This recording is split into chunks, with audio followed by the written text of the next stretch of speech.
Hello, everyone, and welcome to today's Taking Action Together series. I'm going to give it a minute as everyone kind of trickles in right now, and then we will get started. Thank you so much for being here. We appreciate it. All right, I see everyone's slowly coming in. I will start us off as everyone gets comfortable. Well, first off, again, thank you and hello.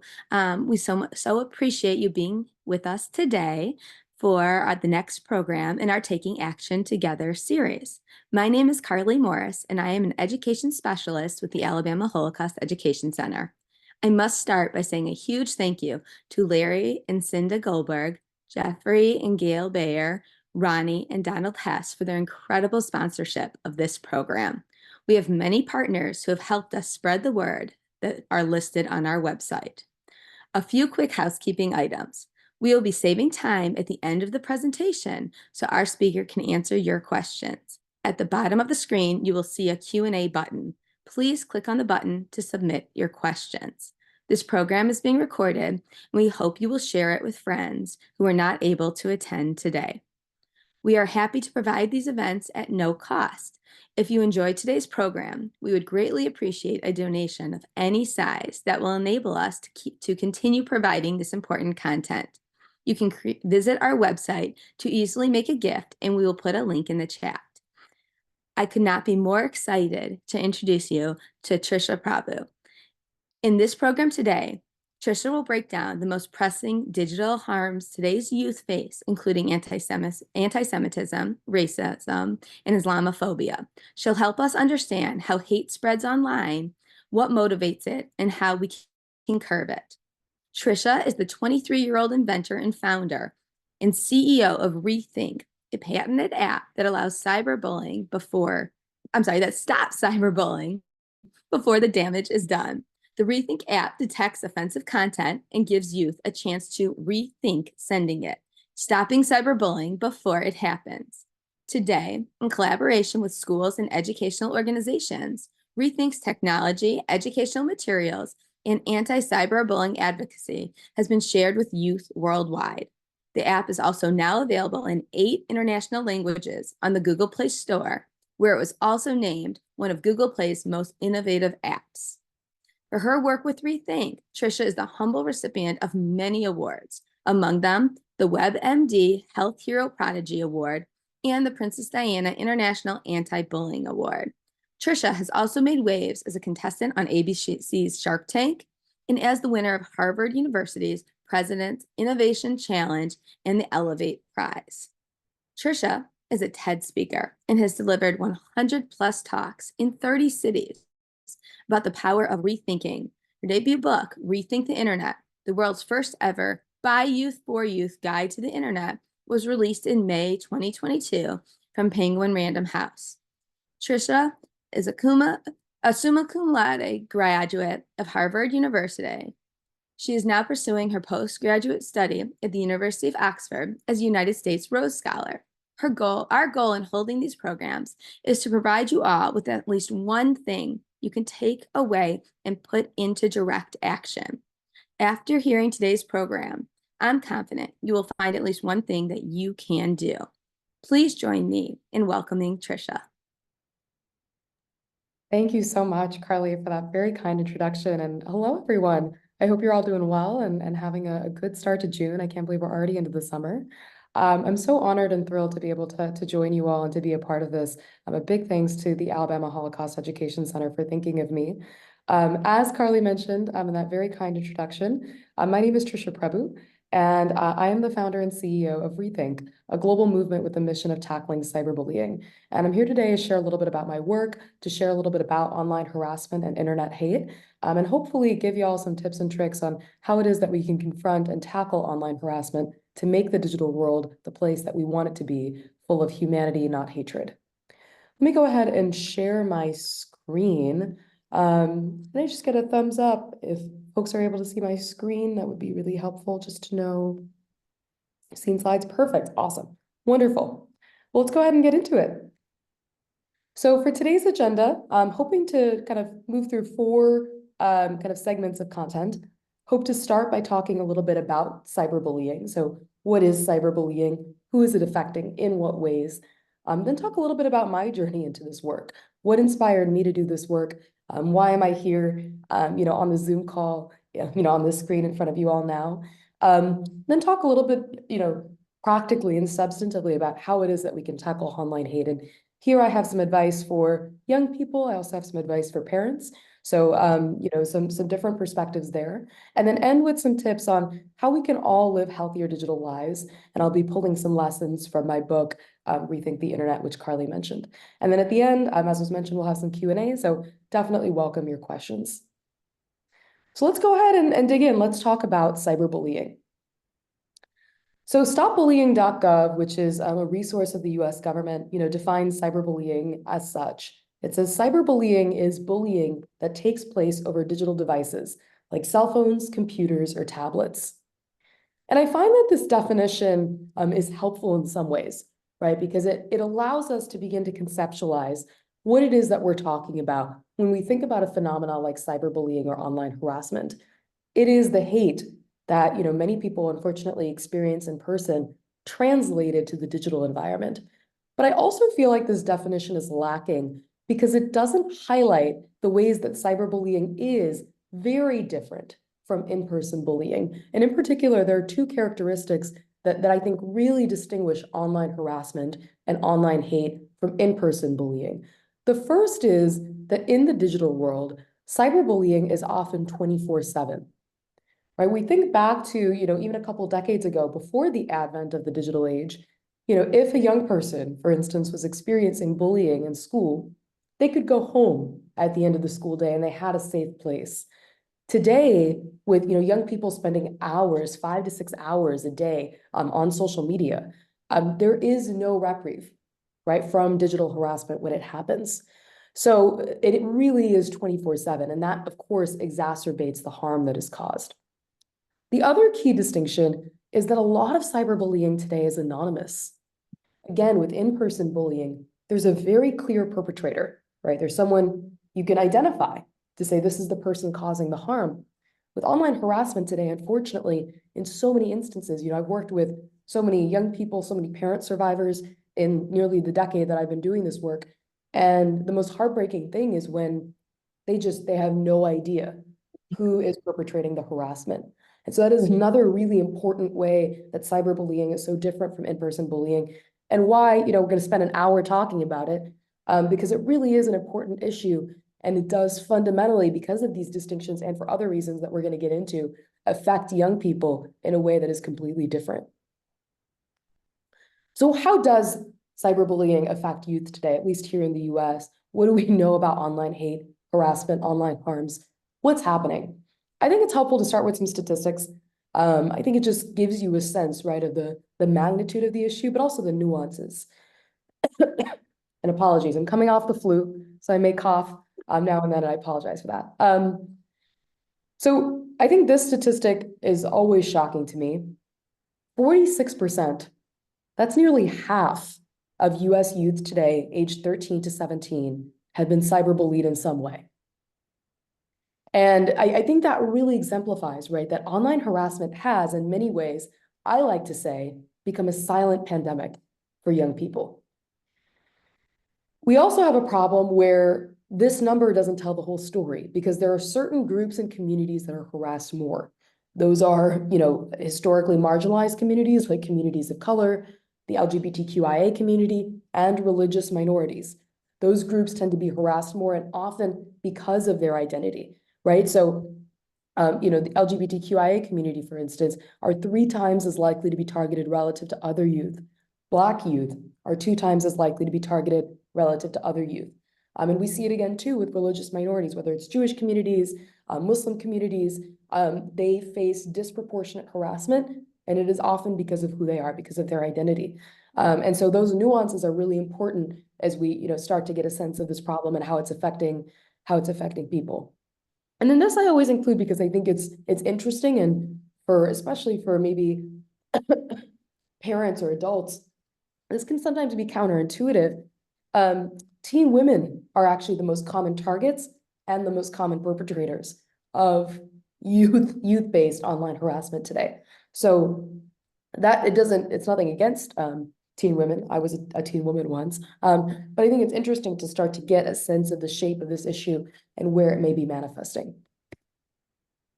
So where is online harassment happening?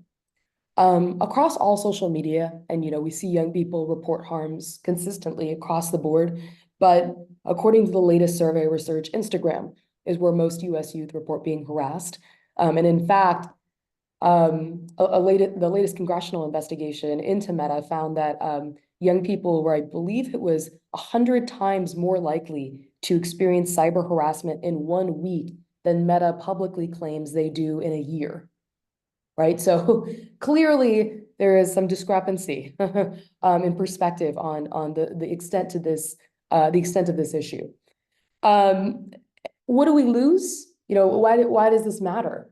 Right? Why does online harassment matter so much? I mean, dignity, of course, humanity, of course, but on an individual level, so many victims, find that their mental health is compromised.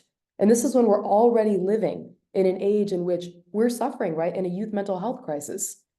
And this problem just layers onto that, right? Victims often suffer from anxiety, depression, among other effects.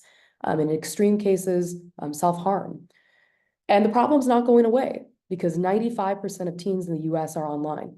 So this is a problem that is, possibly never been more relevant.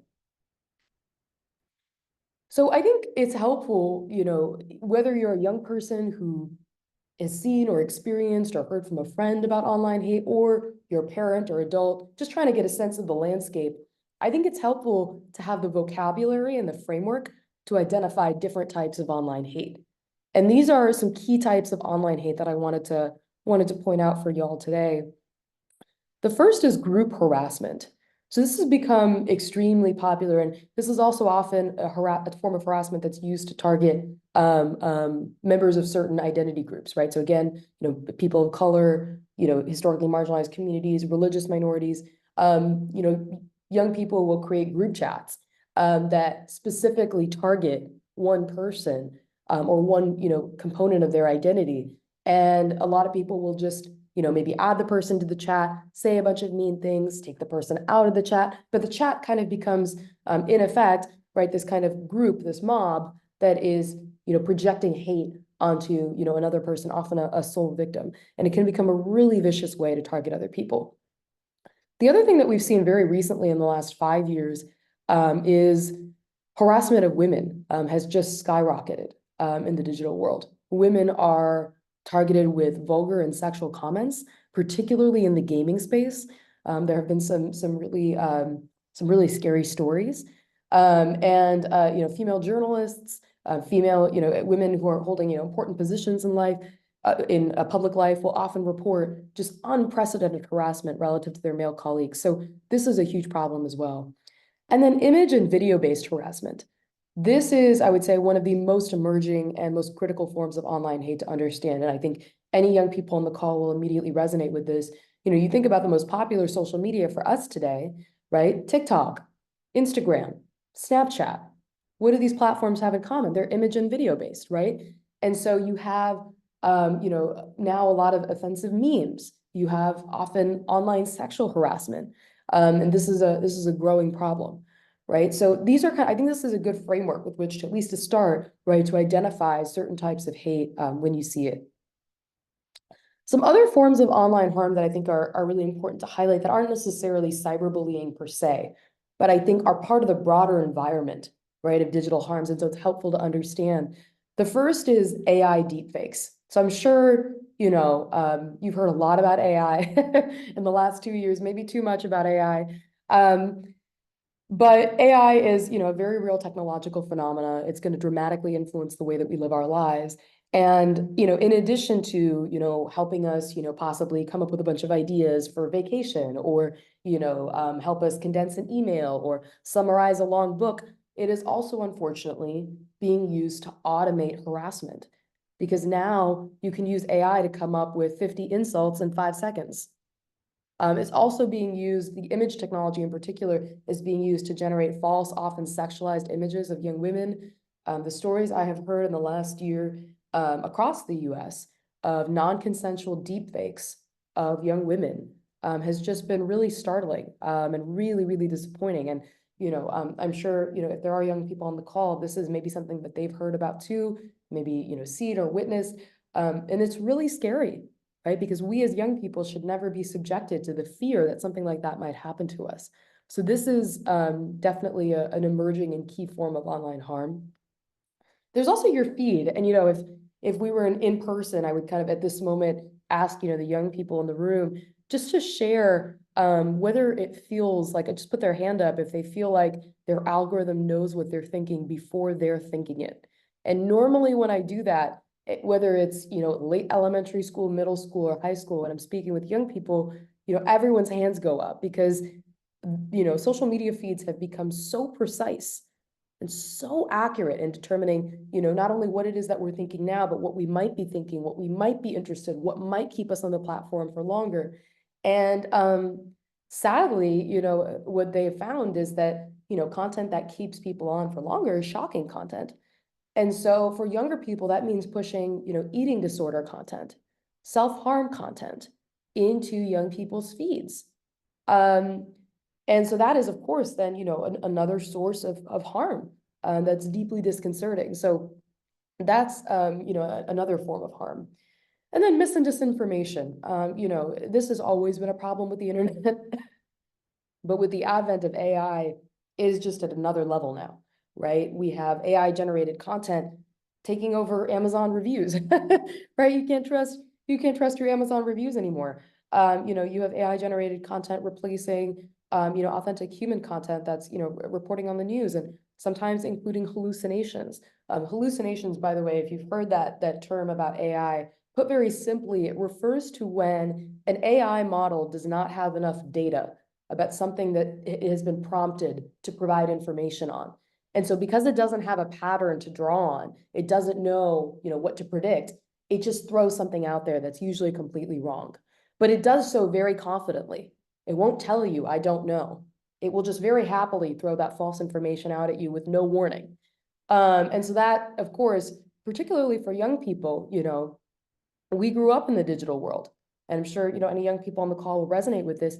It can be hard to be a critical consumer, of the internet when, we didn't grow up in the age of you can't trust what you see online. We've lived our whole lives online. So this is a serious problem as well. So what are some warning signs of cyberbullying, of digital harm, of digital hate? I find that parents and friends, like young people as well, can miss these warning signs. And so, whether, you're a young person thinking about a friend or you're a parent, here are some things that I would consider. Is, your friend or your child becoming upset after they're using a phone? Do they look, distressed, frustrated, mad, emotional? Something to keep in mind. It could be maybe they lost, their favorite phone game. It could also be something more serious, right? Withdrawing from family and friends, refusing to participate in digital activities like they used to do. I've talked to a lot of parents who will say, they loved video games, and then all of a sudden it was like they just didn't want to play video games anymore, and I just didn't understand why. That can be a warning sign. Declining grades, refusing to go to school. A lot of research finds that digital harassment often is paired with in-person harassment. And so not going to school, okay, it doesn't take the digital component away, but at least it takes the in-person component away. Or it can help a young person, deal with the shame, right, of experiencing online harassment. Being frequently ill and thus not wanting to go to school, or showing signs of, depression, anxiety, persistent sadness. Of course, it's not like one of these signs is a silver bullet, right? But several together, I think, is possibly a sign that you want to initiate a conversation. And we'll talk a little bit more about how, as a young person, you can do that, and as an adult, how you can do that later in the presentation.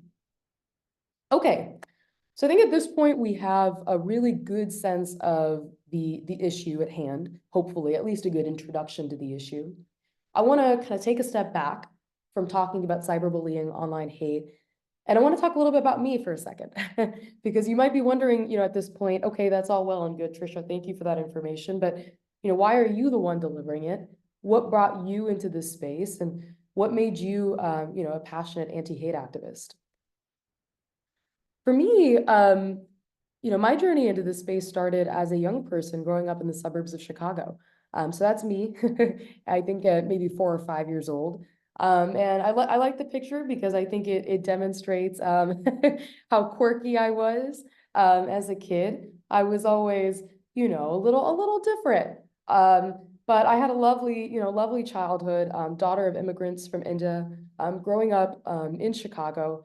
Um, and, then we got to middle school and, a lot of us got phones. I got a phone too. My parents both worked, and they needed some way to be in touch with me. And that then began a chapter in my life where suddenly all these students at school who would have never said something mean to me in person felt very comfortable saying something mean or offensive, often about my background, to me online. And so I had my own experience with the issue. And I think, like a lot of young people who have faced online harassment, I was ashamed. I felt a lot of isolation.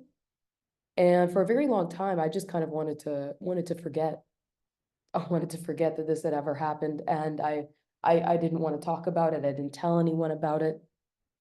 But then one day, when I was 13, this was a couple years later, I came home from school and I happened to read online the story of this young woman in the top left, it might be the top right corner of your screen, the top left corner of my screen, I'm guessing the top left corner of your screen,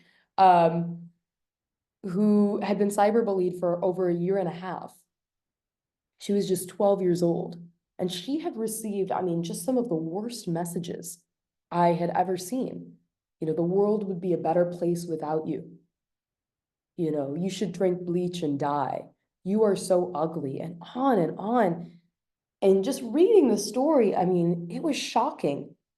And it was also a wake-up call and a moment of revelation for me because I realized for the first time that I wasn't the problem. Like a lot of victims, I had thought for a long time, oh, there's something wrong with me. And that's why I had been targeted. Reading Rebecca, that's her name, Rebecca Sedgwick's story, that was my moment, my wake-up call moment of, oh my goodness, this is actually an issue affecting youth across the US and globally, and we don't seem to be doing anything about it. I kept Googling and I kept reading story after story, right? About this young woman in the middle, Amanda Todd, who was sexually harassed online, about, this young man, Tyler Clementi, who was cyberbullied because of his sexuality when he got to college. And it was, across ages, across geographies, across backgrounds, so many young people suffering because of this issue. And I just thought, this is unacceptable. I cannot be a bystander to this. I have to do something about this. And so, of course, I'm a teenager. What could I possibly do? Well, the question that, was particularly weighing heavy on my mind, reading those stories was, why is it that youth are so willing to be vicious from behind a screen? Because the narrative that I often heard, and maybe any young people on the call will relate to this, is young people today, they're so awful.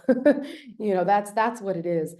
And I don't know, as a young person, I didn't really buy that. I thought, really? Like, is it really just that young people are so awful today? I wasn't fully convinced by that.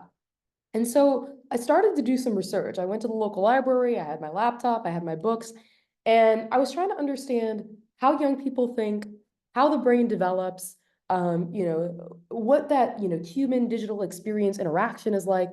I was just going in a million different directions, trying to find some thread, something that could give me a sense of why it is that young people were just so much more willing to be vicious from behind a screen. And then one day I stumbled upon an article that said it likened the teenage brain to a car with no brakes.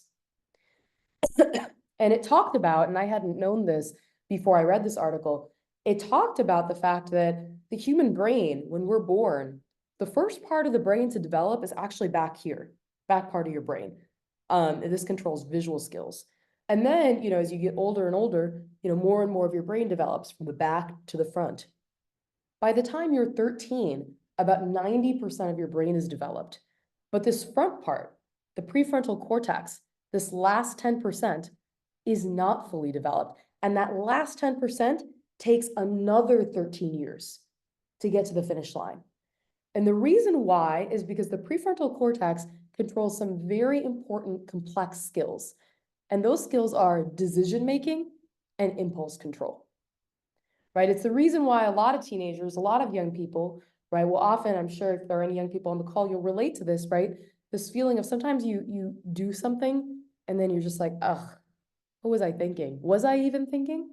Right? I think it's why a lot of adults sometimes look at young people and it's like, what were you thinking?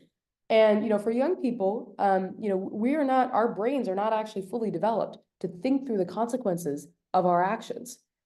And that insight, reading that in that article, I had an aha moment. I thought, what if youth aren't thinking? What if, they're in this frictionless digital environment that's been designed, right, to make it seem like what they do doesn't matter. They're not looking at someone's face, they're looking at a screen. That makes the experience even more ephemeral. And on top of that, they're not fully equipped from a cognitive perspective to think through the consequences of saying something, mean or offensive to someone out there, right, that doesn't even feel real to them. So what if youth just aren't thinking? They're not thinking about the consequences. They're not thinking about who they are. They haven't been set up to make good decisions online. Is there some way that I can change that? Is there some way that I can actually encourage them to think? And so I wondered, maybe I'll get them to rethink saying something mean.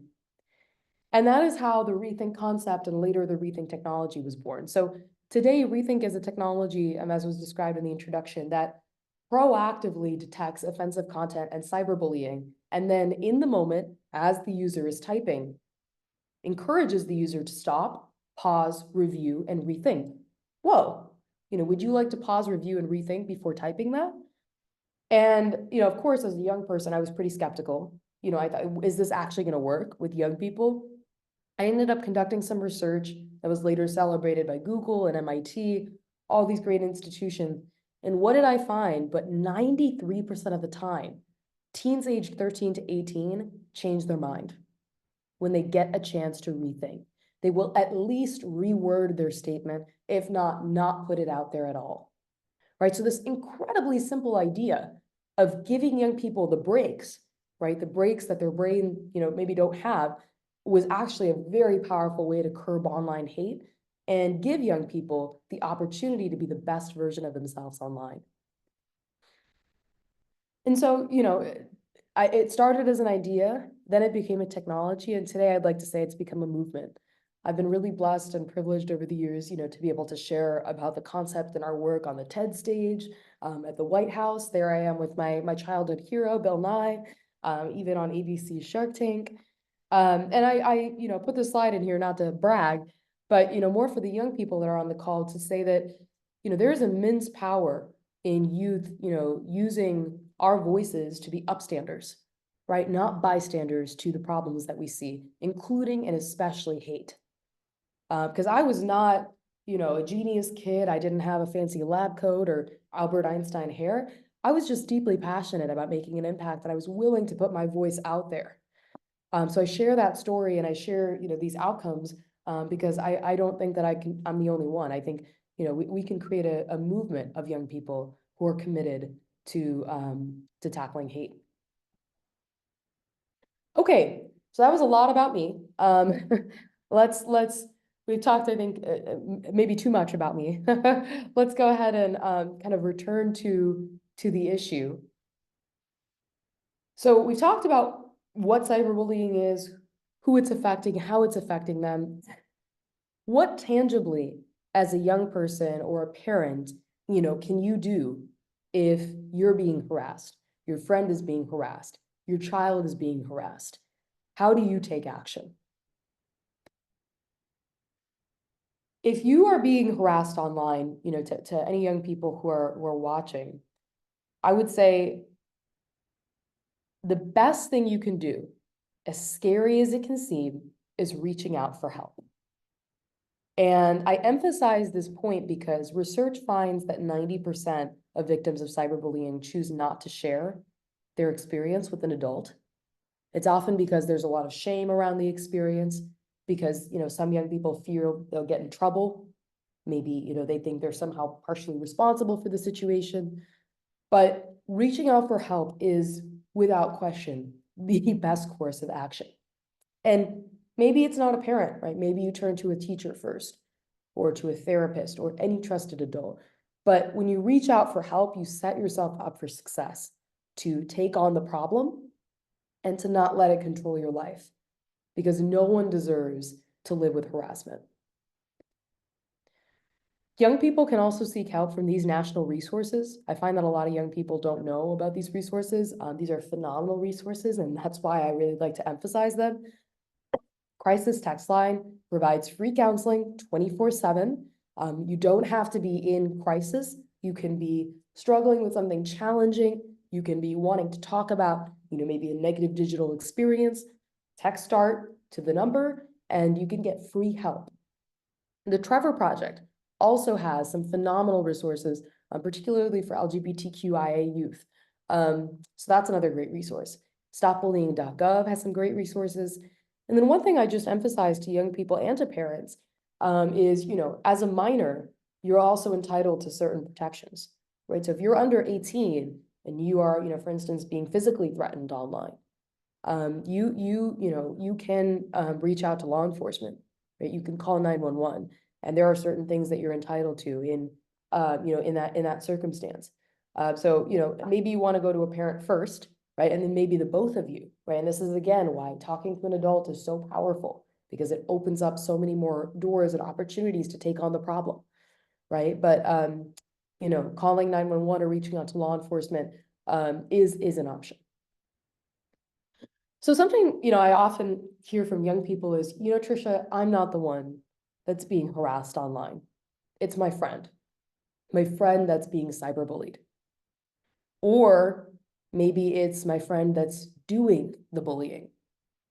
That one I hear very often, right? I hear young people say, I feel really ashamed to admit this, but I know my friend is cyberbullying someone. What do I actually do? If it is a friend that is cyberbullying someone, I would encourage you to be an upstander and speak up. How do you do that? Rather than confront, try to educate. So don't say, you are a bad person. You are awful. You shouldn't be doing that. Instead, use I sentences. I don't feel comfortable with your behavior. I would like you to treat everyone respectfully, online and in person. Now, of course, I think context is so critical here. If you fear for your safety, please turn to an adult.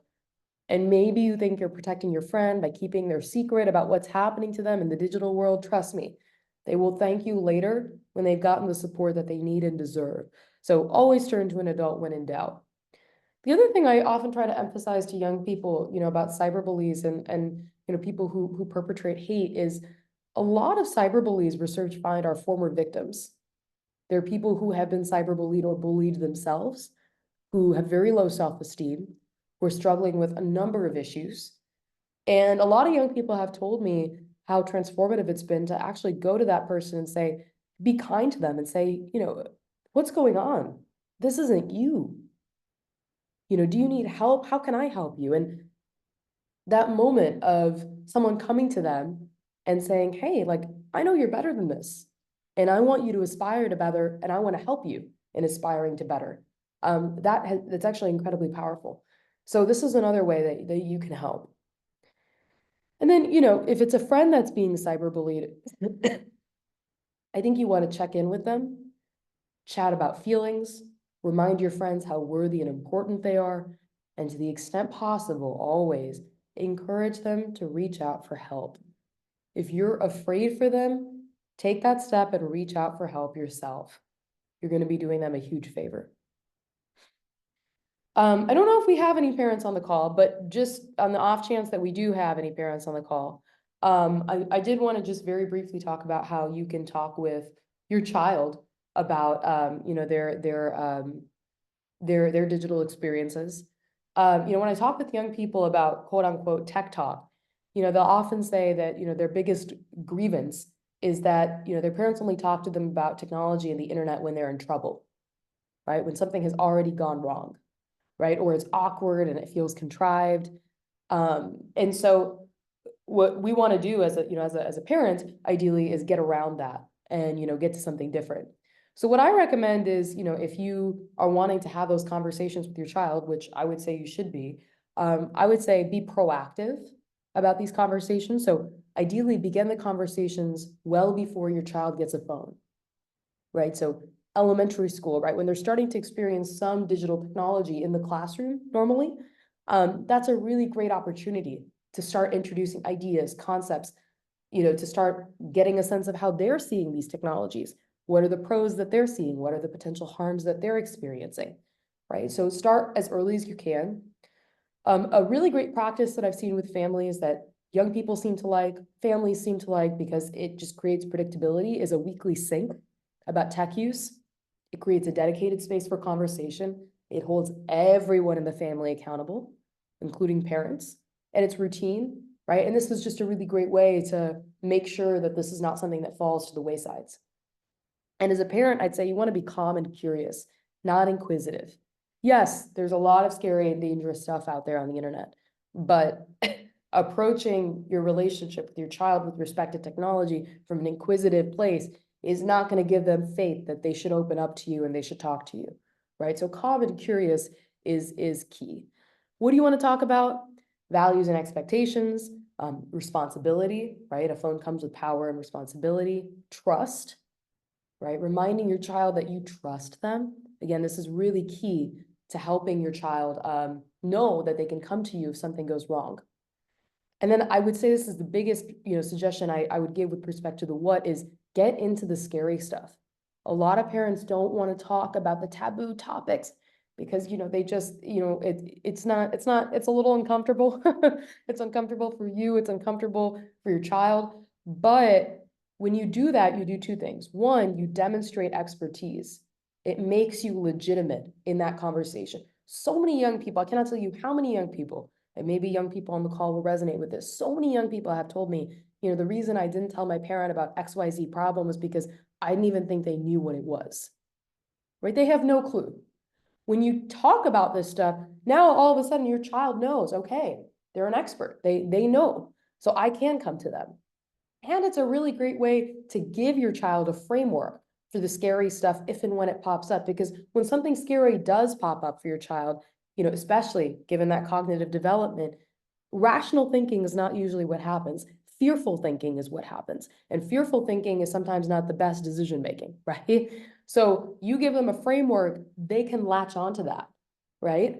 So that's why I really, really strongly recommend that. And then, of course, create space for your child's voice. This is not just you talking to your child, it's a conversation. And again, this is why I feel like the weekly sync that holds everyone accountable is really powerful. Okay, very briefly to wrap up, and then I know I've been talking for nearly 40 minutes now, which is technically on time, but it's a lot of time to hear one person's voice. So, we'll wrap up in just a couple minutes. But I did want to end with just a couple lessons, particularly for the young people, but for everyone. I think these lessons are applicable to all of us, regardless of age, on how we can live healthier digital lives. And these lessons come from my book, which was mentioned, Rethink the Internet: How to Make the Digital World a Lot Less Sucky. This is a middle grade book for young people aged 10 to 13. And in a series of kind of 7 short stories, fictional stories, I impart core digital literacy lessons that I think young people need to be responsible digital citizens today. And the goal was basically to give young people a book about how to be a good digital citizen that they would actually want to read. So that was the vision. And I think there are a couple lessons. I have personal favorites, and I want to share those favorites with you now. So of course, this is, my bread and butter, given the work that I do. But I think one of the core ways that all of us can be a better digital citizen, young person, old person, whoever we may be, is to always think before you type, the same way that we always think before we speak in person. You need to think about it. In person, our interactions are so contrived, right? We're constantly thinking about how we look, about how we're perceived, about what we're saying. In the digital world, for some reason, that seems to go out the window, right? And part of it has to do with cognitive development. I think part of it also has to do with, how ephemeral the experience is, as I said, right? But it may seem like what we say doesn't matter, but it really does. And I think young people especially often don't know you always leave a digital footprint. Even if you delete some content, the digital footprint is still there. The content may have been screenshotted, right? The footprint is permanent. So always think before you type. And, I think it's great to think, would my family and friends be proud of what I've said? If the answer is no, rethink. This is another, personal favorite lesson of mine, just because I think that this so rarely happens in our world today. Opting in to share our lives in the digital world, it can sometimes seem like we have no control over that, but in truth, we do. Not everything has to go online if we don't want it to. And so in that spirit, before you take a picture of someone, you tag someone, you post something of someone, ask. And I find that sometimes parents are the guiltiest when it comes to violating this. So many young people will complain to me about the pictures of them, right, that their parents are posting, that, parents didn't ask, are you comfortable? Are you comfortable with me doing this? So, to the extent that you can, ask. It's a core component of responsible digital citizenship, right? Thinking about how your actions can affect your fellow citizens. So it's a really simple thing, but it's I think a really powerful courtesy to extend in a world where it can feel like we have no agency, but in fact, we do have some control about what does and does not go up online. And then in our, always, just tons and tons of information, our information overload world. I always say when you read something online, if you need a really simple tip for evaluating the content, check the source, the date, the author, and bias, right? It can be really hard to filter through the tips or filter through all the information out there. But in the book, I kind of talk about these digital detective tips. That's how I frame them. The tips are source, date, author, bias, right? Who wrote this? If you can't find the author, that may be a concern. What's the source? Is it a journal?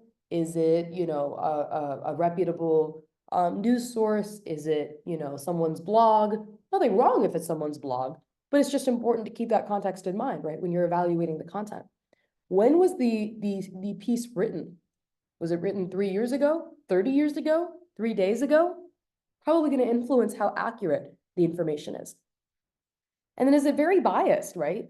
There's nothing wrong with bias. The important thing is to acknowledge these things, right? To acknowledge them when we see them so we can evaluate the information in context, right? Does the author have a very particular position, a very particular agenda? Nothing wrong with that, but good to know, right? So that when we see the information, we can put it in context. So when in doubt, when you're evaluating information, always look for source, date, author, and bias. And I think that's it. So only went 3 minutes over, which I'm gonna take as a big win. And we can go ahead and move to Q&A. But thank you all so much for listening in, and I hope that was a helpful presentation. Thank you so much, Trisha. This was so informative. So at this point, we are going to transition into questions from the audience members. We have a few. If you haven't submitted your question yet, please go ahead and do so. There's a Q&A tab at the bottom, and you are welcome to type your question in it. The first question we have says, how do we work to combat online bullying amongst adults? Plenty of adults online also engage in harsh bullying and harassment of other adults and children, and their brains are fully developed. So is it still a case of not thinking things through, or is it deliberate online harassment and discrimination? And how do you work to combat that? Yeah, thank you so much to the questioner for such a great question. It's absolutely true, right? And we see it online, but we also see it seemingly everywhere, right? In our world today are, adults, right? Trading insults, adults propagating hate. And in that case, it isn't necessarily, as you point out, a matter of brain development. What it is that practices that we build and learn as young people tend to be practices that we then exercise as we get older, right? So, and that is very clear from the brain research, and this is why it's so important, right? To nip, those bad practices in the bud very early. because as a young person, if you learn, okay, the way to respond to, something I don't like is to criticize it and to say mean things about it. It doesn't matter. It's not like you're going to turn 30 and, a switch is going to flip. You're going to keep those practices, and that's what your behavior is going to look like, right? So what do we do to curb it? I think there are a number of things. I mean, I think, from my work specifically, we actually do, during the pandemic when everything went virtual and everyone was working online, one of our most common product requests, feature requests, was Rethink for Slack, because everyone went home, everyone started, communicating on Slack, and people started getting snippy. Adults started getting snippy and started getting mean in the work environment.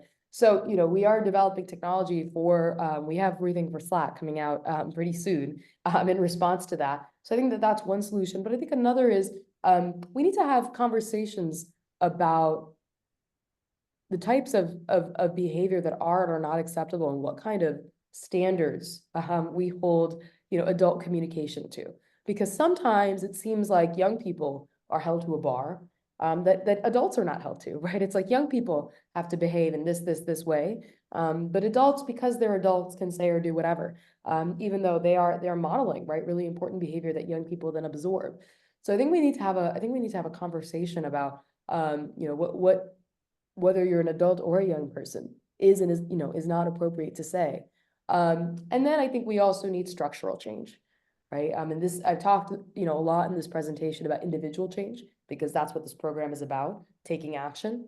But I do think we need change in terms of how the internet is set up, how platforms are designed, so that, when imperfect young people and adults come to the digital world, we are in an environment that sets us up for success, rather than setting us up to say mean things, because that's going to get the most likes and that's going to be the most amplified based on the platform's algorithm to make the most money for the platform, right? So I think there needs to be that structural change as well.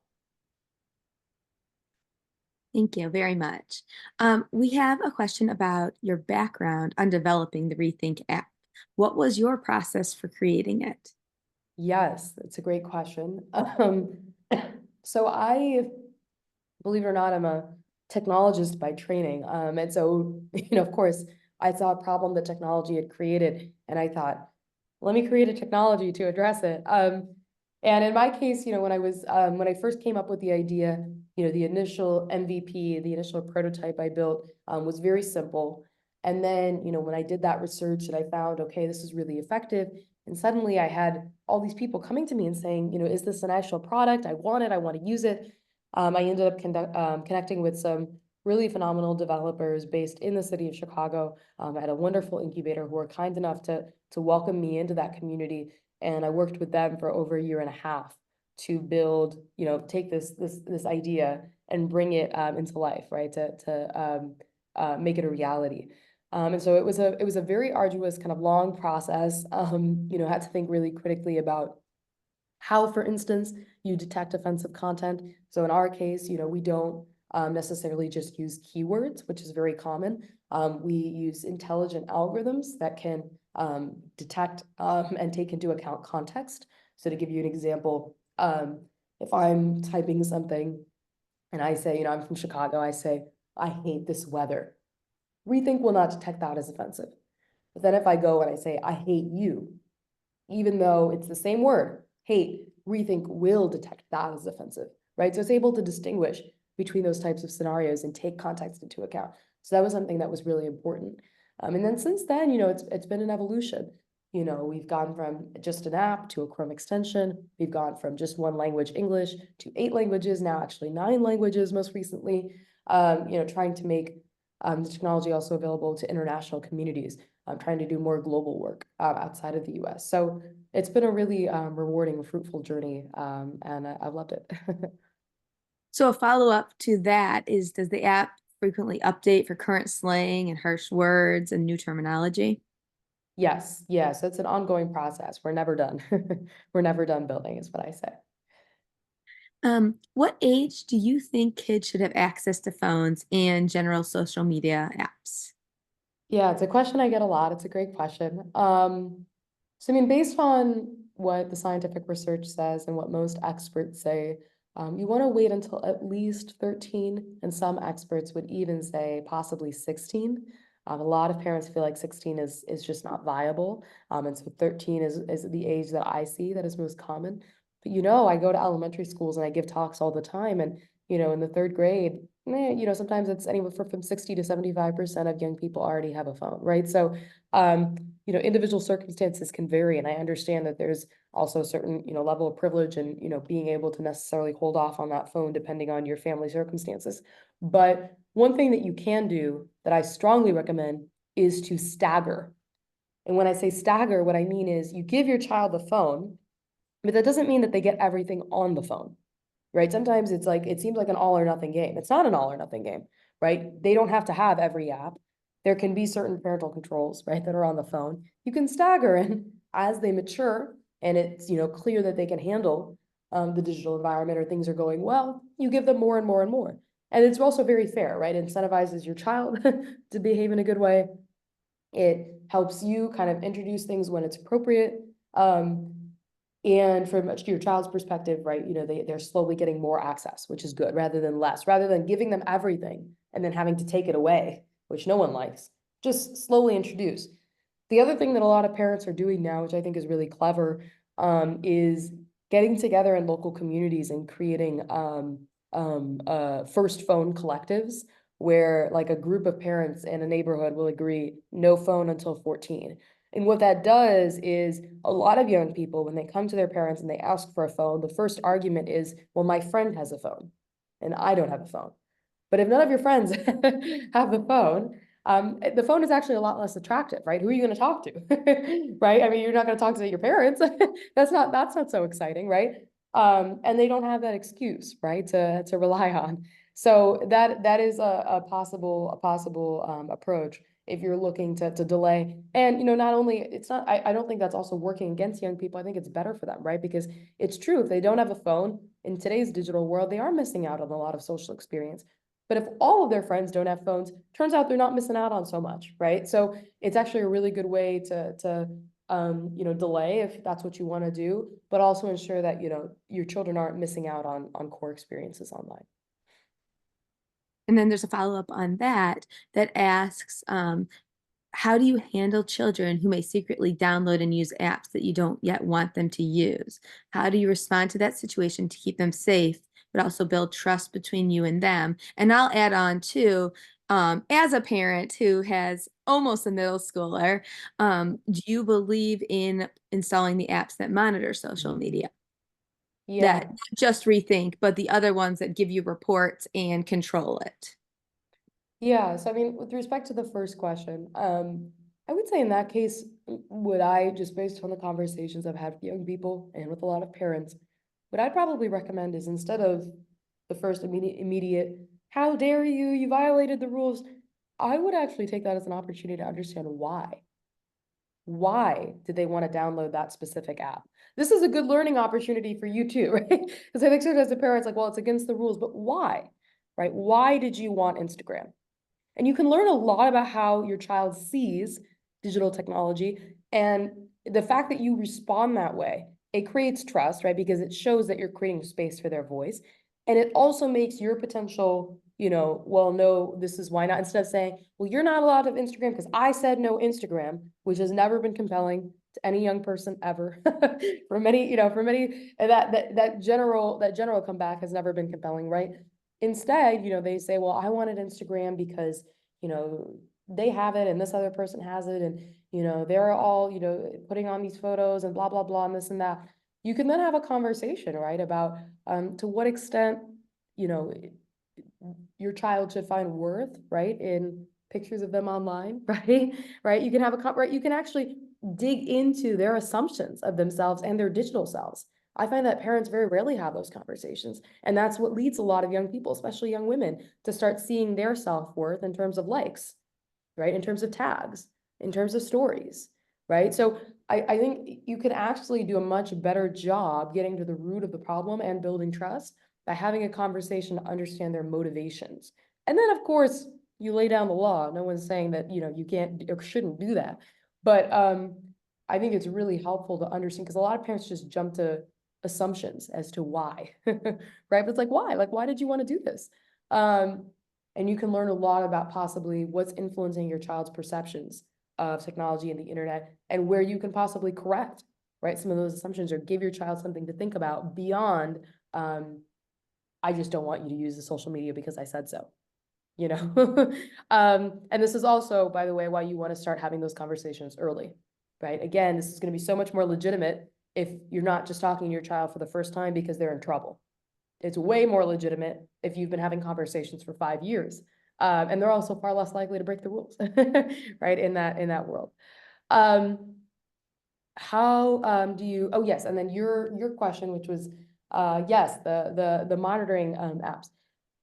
You know, listen, I think it depends. I think it depends on the individual circumstance. I don't think necessarily per se they're the worst thing, right? And I actually think what could be even better that I always recommend is, you know, for instance, if you're using an iPhone, take advantage of Apple's parental control tools.